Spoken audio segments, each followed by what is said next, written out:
To the front pages, as usual, Theresa May's lost her social mobility czar and indeed the entire team, including Gillian Shepherd, a former education secretary in the Conservative governments.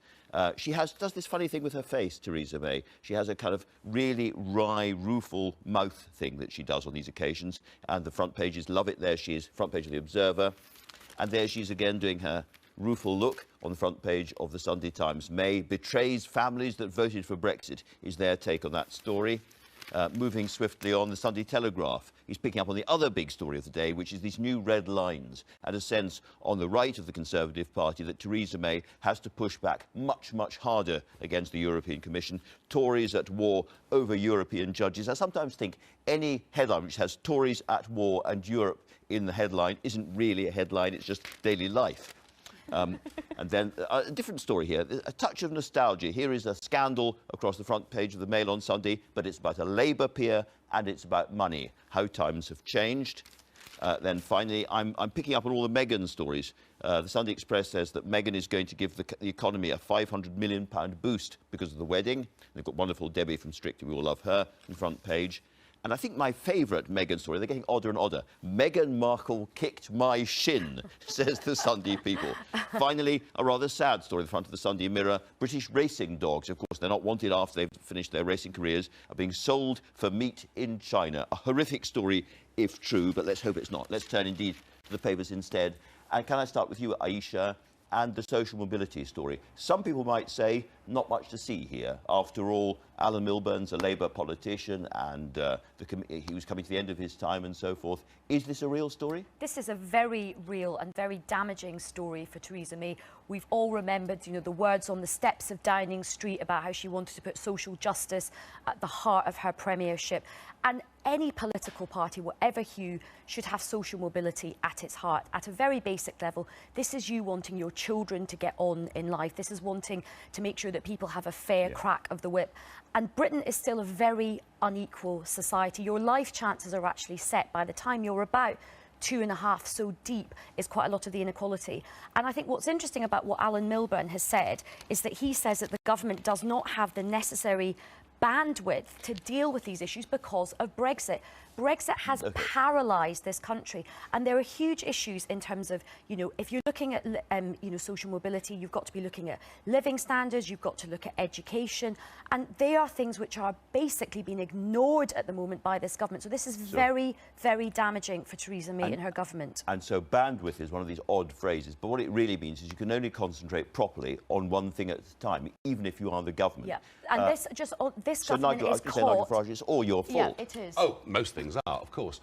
It's very interesting. I mean, every government talks about social mobility. None of them have achieved anything for decades and decades as the gaps got bigger. What is interesting is that Theresa May was one of the very few people in Westminster who genuinely believed that giving grammar school provision to many more people would start to close some of those gaps. In fact, it's one of the very few things that she actually believed in. And what's interesting is... close the oh, gap. no, they certainly do. They do not. For bright kids from poor backgrounds... If you don't get into a grammar school... It may not solve it for everybody, but it begins to close the gaps. And what I'm surprised by, what I'm very surprised by, is she's given up on that. She's completely dropped the grammar school part of her programme. But where have we seen the promotion of social mobility or tackling poverty anywhere from Labour to Conservative? One of my biggest frustrations is, yes, there's this worry of the Brexit black hole, that all of our conversations will be involved in Brexit. But most of the solutions to tackling social mobility lie with Westminster. It has nothing to do with the European Union. We could liberalise housing tomorrow, build more homes, bring costs of rent and housing down. The UK has some of the highest costs of childcare in the OECD. We could tackle those regulations, bring that cost down, get more women back into work. None of this is tackled or discussed on either side. And I think you have an agenda. Give Theresa May a call when you finish here after breakfast. I just want to say one thing on that. I think the Labour government, Sure Start was a very, very important measure, which, early intervention in terms of social mobility. The numbers show that Sure Start did work. Yes, absolutely. And actually, Sure Start is being cut by this government. Nigel, can we were talking about Brexit. Let's talk about Brexit. Why not? Yeah, a really big Sunday Times double-page spread here and cartoon and all the rest of it. Eurosceptics demand no more bowing to the EU. It's quite interesting that the government was elected as a pro-Brexit government, yet they find themselves increasingly moving away from mainstream Eurosceptic opinion in this country. For example, agreeing to pay up to 50 billion sterling as a separation migration bill from the European Union. I mean, that is something supported by only about 10% of the entire population. Can I ask you about what you think about that? Because a lot of people would say it's a lot of money, even over many, many years. But if we get a really good trade deal as a result of that, it might economically, in the end, be worth it.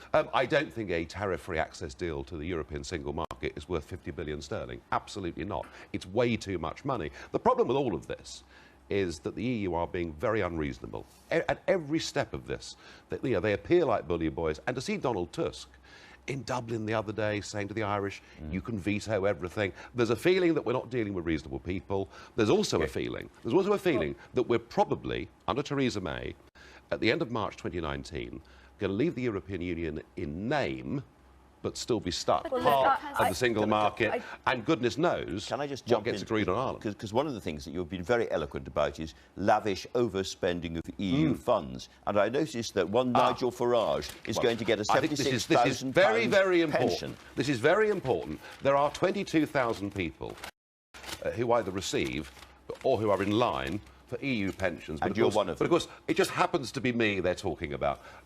No mention of Kinnock or Mandelson or anybody. All I can say is, given the arbitrary way the European Union behaves in terms of money, I'd be very surprised if I get any of it. Well, can I ask you... Very surprised if I get any of it. Can I ask you a different question? Can I ask you a different question? This is your moment on live television to say that I will stick by my principles. I, Nigel Farage, would not accept this pension. Oh, I'm not going to get it anyway, so it won't. I don't think this will even occur. But if it did, you wouldn't take it. Oh, I would. Of course, I would take it. I've said that right from day one. Well, of course. Okay. Why should my family and others suffer even more? This is the sort of hypocrisy that we see. No. I said it from day one. It is not hypocrisy. I've just voted to get rid of my job. I was the turkey that voted for Christmas. How's that hypocrisy? If it was hypocrisy, I'd have said we should stay in the EU. You still hoovered up your expenses and your salary from the EU, which you rail against. Well, at the moment, they've demanded an arbitrary 40,000 from me by Christmas. They're fining me. So, as I say, just look at the way they've treated me. I just want to say one last thing on the Brexit stuff. I mean, all of this just proves that when we voted to leave the EU, and I understand people had good reasons for doing it, it's like a leap of faith in the dark with a blindfold on. Nobody knew what was going to happen. And it now sings the phrase, take back control, was take back control and give it to the Irish. You know, we are in such a mess on Brexit. That's why we're going to talk about... We have to stand up. We have to stand up and have proper leadership. Okay, guys, Brexit's failing. Brexit's failing because of the government, not because we voted to leave. Absolute waste of time. Enough of that. We're going to move on to the other side of the Atlantic now, Kate. You've got, is it the New York Times there on the tablet? It is the New York Times here, which is talking about Michael Flynn, the National Security Advisor, who earlier this year was fired because it turned out that he had more communications with the Russians than he had let the Vice President to believe. Flynn is now cooperating with the FBI and Agent Mueller, who is running the special investigation into Russia. And the New York Times... He's cut some kind of deal, hasn't he?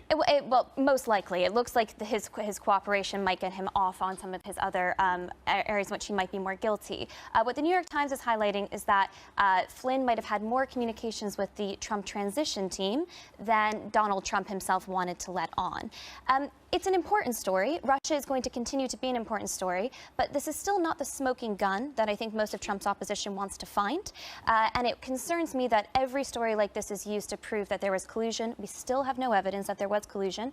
Who knows what will happen? We might find it. So stay calm on this story. Follow the details. Stay calm. Stay and if watching. you are actually frustrated with Donald Trump, going after him on Russia, I think, is the wrong angle. Go after his policy proposals. Look for other candidates that might be able to challenge him on the left and the right. Well, let's do that then, because he's coming to this country, we read this morning, in February. Yeah, I mean, apparently he's going to be here in February. There is, down in Battersea on the South Bank, a huge new American embassy that's being built. It's nearing completion. So the story is that he comes to London in February to open that and perhaps go to 10 Downing Street. Not a full state visit, but a working visit. And Can I ask you something about this? Because we've had these, I would say, actually disgraceful tweets from him this week, retweeting Britain First, which is a fascist, racist organisation. He retweeted Free Britain. OK, let's just get this right, shall we? There are 43.6 million people that follow Donald Trump. Donald Trump follows 45 people. One of those is Ann Coulter, right-wing American commentator. Yeah. She retweeted these videos. He picked it up from her and retweeted it. He wouldn't have an earthly clue who Britain First But were. that doesn't now, matter. Look, He's were they in good him taste? Stupid. Well, he's not that stupid. He's president of the USA, Well, if he doesn't and he's know what dominating. he's retweeting, Of course he if he- doesn't. Of course he doesn't Well, research that means everything. he is stupid. All right, no. I'm sorry. You're dealing Okay. with Clearly we're dealing with a an very, idiot. very different president here. I'm asking Now, a slightly different question, if I may. Are they not? Was that not a disgraceful thing to do? Those tweets, were they not themselves disgraceful? They're stirring up hatred between people in this country. They're fake news. They should not have been retweeted by the President of the United States. Was the story about ISIS throwing people off buildings fake news? No, it wasn't. It was true.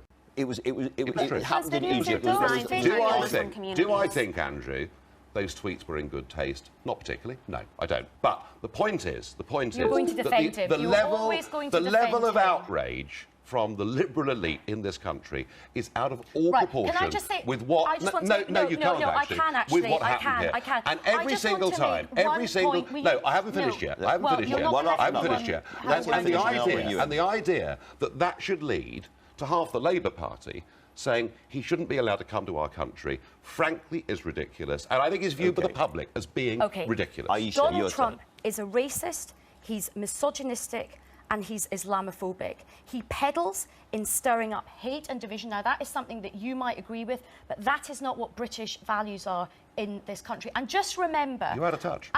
Just remember, as Jo Cox lay there dying, You're out of touch. the scumbag who executed her shouted out the words, I know. Britain first. I So know. the idea So you that think you defend do you Donald Trump actually as, think oh, the it's a president bit of a knows who joke. Britain first are? If he Aisha. doesn't know He does who by Britain now, I would have first thought. is, he is Kate. not fit to hold that office. I agree with Aisha completely in sentiment. I'm ashamed that the president goes about living his life in this manner, and we've seen it for a long time. He was attacking Mexicans as rapists and murderers before he was even elected. So this is nothing new, and it's deeply frustrating. We have to live in reality, and politicians can't sever ties with Donald Trump. I think a working visit is in order. I also don't think that people should be banned from coming to the UK because of unsavory views that they hold, as unsavory as they may be. But I think we, the public, have every right to protest this. I mean, I with slightly consent, disagree. and that is the Farage, right thing to do. You said that Aisha was out of touch. When you see what happened in Charlottesville, for instance, and all those people making fascist salutes, and you hear some of the things being said from the Trump administration and the Steve Bannon thing,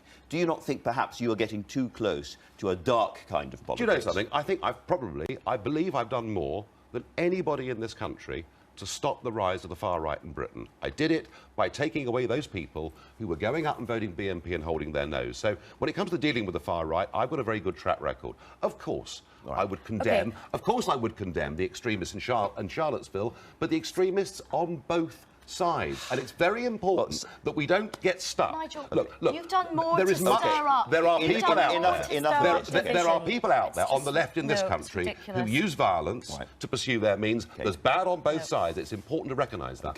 Very important. I don't think we're going to get a calm consensus in this, I suspect. We're therefore going to go to a completely different story, which is in the Express. Another really, really important story for British people today, which is new money for kids in schools who are vulnerable pupils with special needs. Yes. This is something that is a genuine crisis in this country. It is, and hopefully you can find a little more consensus on this. So Prince William and Prince Harry, it looks like, have managed to sway the government to put 300 million more pounds towards children who are suffering heavily from mental illness. Obviously a fantastic cause. It's an uplifting story, absolutely. I'm a little bit upset that, you know, one has to go to the royals in order to make their case as to why we need better access to healthcare in the United Kingdom. I think there needs to be a sweeping look at healthcare reform, but obviously wonderful for the children who will benefit. Well, this is one of those stories where we're going to be talking later on to Justine Greening, so we'll get even more facts as they come. Thank you all very